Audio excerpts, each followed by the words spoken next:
Hi, I'm Andy Biggs, Congressman from Arizona's 5th Congressional District. I'm here with a very special friend and guest, Chuck Byers, who is a Purple Heart recipient, also the Silver Star. Today is National Purple Heart Recognition Day, and so I wanted people in America to see a true American hero, and thanks for being here. Thank you, Congressman. I appreciate that. It's a pleasure to be here, and on such a day that we honor the Military Order of the Purple Heart.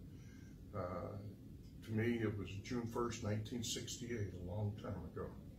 Tell us a little bit about your service. Tell us a little bit about the reason you got the Purple Heart, if you would. Okay. Well, as you know, I was a combat medic, and my father was a paratrooper in World War II, and I thought that anything my dad could do, I could do.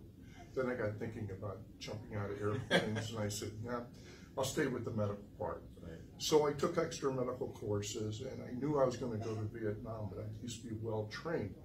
And when I got to Vietnam, I had orders that said 3rd Field Hospital, Saigon. So I'm going to a hospital.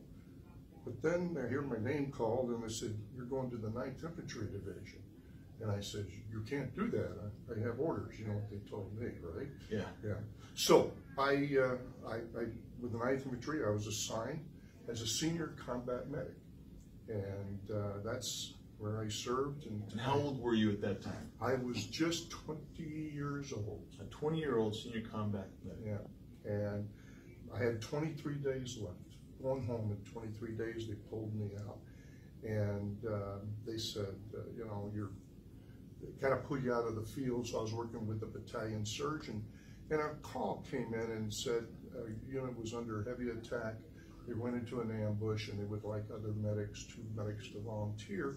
I volunteered, and they picked me up and dropped me on top of a different area. It wasn't even my own men.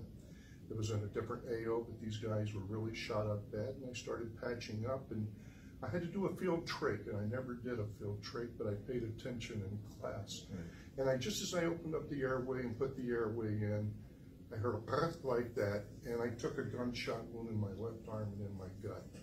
That was about 2 o'clock. First thing, I didn't feel my gut so much, but I felt my arm. I looked down and I said, wow, I'm going home. Then it dawned on me, they're still shooting at me. So I got my guys out, I got them out. At about 6 o'clock that night, I was able to get out myself. And I remember laying in the hallway and a priest going by getting the last rites. And he comes over to me and he looks at me and he says, nah. As soon as I'm morning. That was like the best news I ever had. Exactly. So I was awarded the Purple Heart for that gunshot. And the Silver Star, and so I want to say to you on this special day, thank you for your service. Thank you for your sacrifice. And you know, here's a true American hero. Thank you, sir. Thank you. Thank you very much.